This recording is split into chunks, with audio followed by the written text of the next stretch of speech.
Hi guys, welcome to Aisha siblings channel. So ఈరోజు మా అమ్మ అయితే ఆలు పాలక్ కర్రీ చేస్తుందన్నమాట. అంటే అందరూ పన్నీర్ పాలక్ చేస్తారు కదా, సో మా మమ్మీ అయితే ఆలు పాలక్ చేస్తుంది. దానికోసం పాలక్ కూరని చిన్న చిన్న పీసెస్గా కట్ చేసేసేయండి. దాన్ని హాట్ వాటర్లో వేసేసేయండి. అండ్ ఇంకో పక్కన అయితే ఆలూని కూడా బాయిల్ చేసి పక్కన పెట్టేసుకోండి. దీన్ని హాట్ వాటర్లో వేసేసేయండి. మొత్తం పాలకూరని మనం కట్ చేసి పెట్టుకుంటాం కదా, మొత్తం ఆ వాటర్లో వేసేసి ఆ ఆకు మొత్తము కూడా అందులో డిప్ అయ్యేలా ఉంచండి. ఇది మనం బాయిల్ చేసుకోవచ్చు వాటర్లోనే ఆకు మొత్తం వేసేసి, బట్ దానిలో ఉన్న ఇంగ్రీడియంట్స్ మొత్తం పోతాయి, ప్లస్ దాని టేస్ట్ కూడా పోతుంది అని చెప్పేసి మా అమ్మ ఎక్కువ వాటర్ అంటున్నా వాటర్ని ఎక్కువ హాట్ చేసేసి అది వేడి చేసేసి అందులో వేసింది అనమాట. సో అలా మొత్తం డిప్ అయ్యేదాకా అలా ఉంచేసేయండి. దెన్ మూత పెట్టి పక్కన పెట్టేసుకోండి. సో అండ్ స్టవ్ పెట్టేసుకుని దాని మీద ఒక చిన్న కడాయి అయితే పెట్టుకోండి. అది కొంచెం హీట్ అవ్వనివ్వండి. ఇది హీట్ అయ్యే లోపల మీరు మీ బటర్ ఉంటుంది కదా, బటర్ అండ్ ఆయిల్ని అయితే తీసుకొచ్చుకోండి. మా అమ్మ కూడా అదే చేస్తుంది. ఇది అలానే హీట్ అవుతుంది కదా, సో ఈ లోపల తెచ్చుకుంటుంది అనమాట. అందులో అయితే బటర్ వేసేసుకుని కొంచెం ఆయిల్ కూడా వేసుకోండి. మొత్తం బటర్ వేసేసిన మొత్తం ఆయిల్ వేసేసిన ఏం బాగోదు. నేనైతే దాన్ని టచ్ చేద్దాం వద్దా అని చెప్పేసి చూసాను, బట్ అందులో ఫింగర్ పెట్టలేదు, మళ్ళీ ఎక్కడ కాలిపోద్దా అని చెప్పేసి అన్ని పిచ్చి పనులు మనం. సో అండ్ ఆ బటర్ అయితే అది అలా వేడి అవ్వనిచ్చే లోపల మీరైతే కొంచెం సాజీరా, 2 లవంగాలు, 2 వెల్లుల్లిపాయలు అండ్ కొంచెం చెక్క అండ్ 1 బిర్యానీ లీఫ్ ఉంటుంది కదా, అది వేసేసుకోండి. సో ఇవన్నీ వేసేసుకున్న తర్వాత బాగా ఫ్రై చేసేసుకోండి దాన్ని మొత్తం. ఆ బటర్ కూడా అందులో మెల్ట్ అయిపోయేదాకా ఫ్రై చేసేసుకోండి. కొంతమంది దగ్గర బటర్ మెల్ట్ అయ్యి ఆల్రెడీ ఉంటుంది, బట్ మేము ఫ్రిడ్జ్లో స్టోర్ చేసుకుంటాం కాబట్టి మాది కొంచెం గట్టిగానే ఉంటుంది. అది అలా కొంచెం సేపు ఫ్రై అయిన తర్వాత చిన్నగా కట్ చేసుకున్న ఆనియన్స్ అయితే కట్ చేసేసుకోండి. ఇది ఫ్రై అయ్యే లోపల మీరు కట్ చేసేసుకోవచ్చు, బట్ మా మమ్మీ అయితే మార్నింగే కట్ చేసి పెట్టేసుకుంది. అంటే మార్నింగే కర్రీ చేసేస్తుంది, బట్ మనం అంత తొందరగా లెగము కదా. సో నా కోసం వెయిట్ చేసి ఆఫ్టర్నూన్ టైంలో వీడియో షూట్ చేస్తామన్నమాట. ఈ ఎండలకైతే చచ్చిపోతున్నాము, ఫుల్ స్వెట్ వచ్చేస్తుంది. 2 days మార్నింగే బాగానే లేసా, కానీ తర్వాత అమ్మో నాకు నిద్ర సరిపోవట్లేదు అనుకొని ఇంకా ఆఫ్టర్నూన్ షూట్ చేస్తున్నాం అనమాట. ఆ ఆనియన్స్ బాగా ఫ్రై అయ్యేలోపు మీరు ఆలు బాయిల్ చేసి పెట్టుకోండి అని చెప్పిన కదా, ఆ బాయిల్ చేసుకున్న ఆలునైతే మంచిగా పీల్ చేసేసుకోండి. సో అదైతే క్యాప్ పెట్టేసుకొని ఈ ఆలు పీల్ చేసుకున్న ఆలు ఏదైతే ఉందో దాన్ని అయితే మంచిగా అంటే స్క్వేర్ షేప్, అంటే కొంచెం మరీ చిన్నగా కాదు మరీ పెద్దగా కాదు, మీడియం సైజెస్లో అయితే ఆలూని మొత్తం మనం బాయిల్ చేసి పెట్టుకున్న ఆలూని మొత్తం అయితే కట్ చేసుకోండి. దీనికి పీల్ అంటే కొంతమంది ఆలు కర్రీస్ పీల్ ఉంచేసి తింటారు కదా, బట్ దీనికి పీల్ ఉంటే అంత మంచిగా అనిపించదు. సో మీరు పీల్ తీసేసి కట్ చేసుకోవడమే ఇట్స్ బెటర్. సో ఈ ప్రాసెస్ అంతా అయ్యే లోపల మనకి ఆ పాలకూర ఏదైతే ఉందో అది కూడా మంచిగా అయిపోతుంది అనమాట.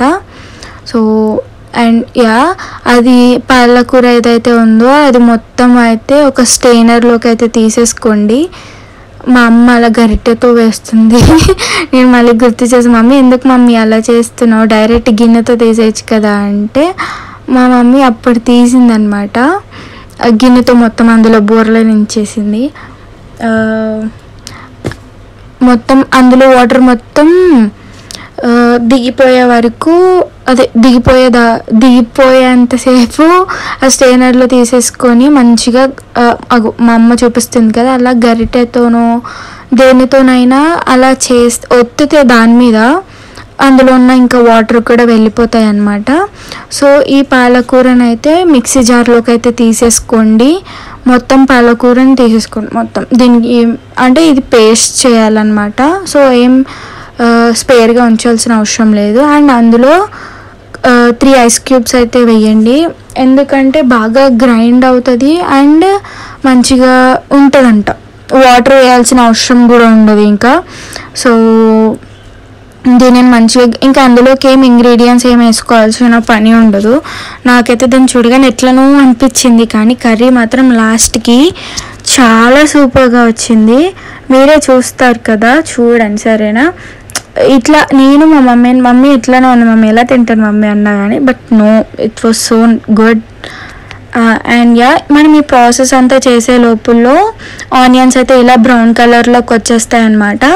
అండ్ అందులో కొంచెం పసుపు, ఉప్పు అండ్ కొంచెం కారం బదులు మీరు పెప్పర్ వేసుకుంటే కర్రీ అయితే ఇంకా గ్రీన్గా కనిపిస్తుంది. బట్ ఇది సమ్మర్ సీజన్ కదా, సో మా అమ్మ కారమే వేసిందనమాట. పెప్పర్ వేస్తే ఇంకా వేడి వచ్చేస్తుంది బాడీలో అని చెప్పి అండ్ అందులోనే ధనియాల పౌడర్ కూడా వేసుకొని బాగా ఫ్రై చేసేసుకోండి. అదే ఈ సమ్మర్లో మీకు ఏం పర్లేదు పెప్పరే వేసుకుంటామంటే కారం కోసం అది మీ చాయిస్. పెప్పర్ అన్నా వేసుకోవచ్చు, కారం అన్నా వేసుకోవచ్చు. బట్ పెప్పర్ అయితే బాగా బాడీలో హీట్ ఎక్కువైపోతుంది కదా. సో స్పెషల్గా ఈ సమ్మర్లో ఇట్స్ బెటర్ టు ప్రిఫర్ కారం అనమాట. అండ్ మనం ఏదైతే అందులోకి మనం ఏదైతే పేస్ట్ చేసుకున్నామో ఆ పేస్ట్ మొత్తము కూడా అందులో వేసేసుకోండి. మా అమ్మ అయితే అందులో కొంచెం కూడా ఉంచుకుని మొత్తం వేసేసిందనమాట అందులోకి. అండ్ వేసేసుకున్న తర్వాత బాగా కలిపేసుకోండి మంచిగా.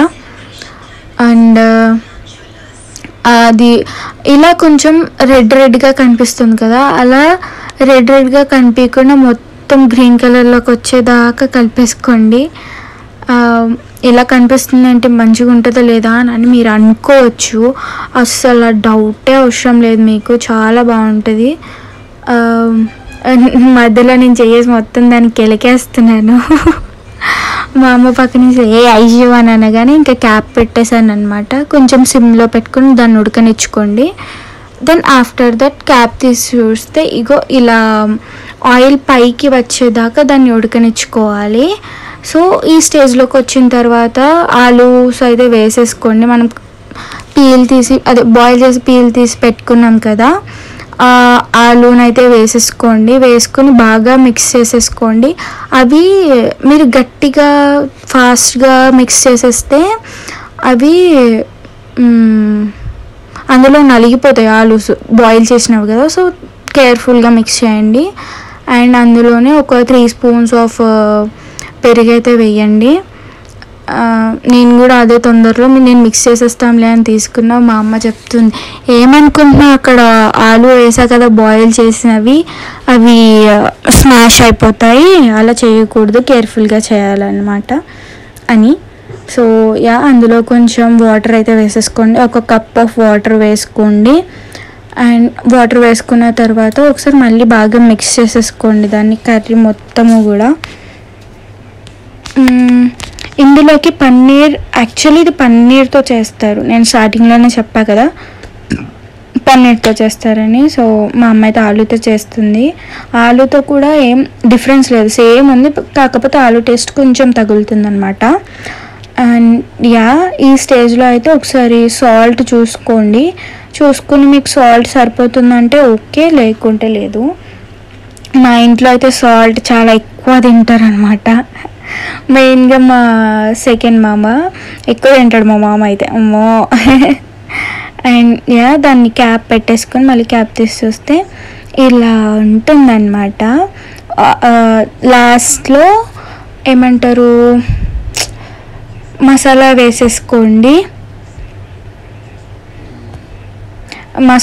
అంటే కర్రీ దింపే ముందు మసాలా వేసుకుంటే బాగా టేస్ట్ వస్తుంది అండ్ ఆ ఫ్లేవర్ తెలుస్తుంది అనమాట.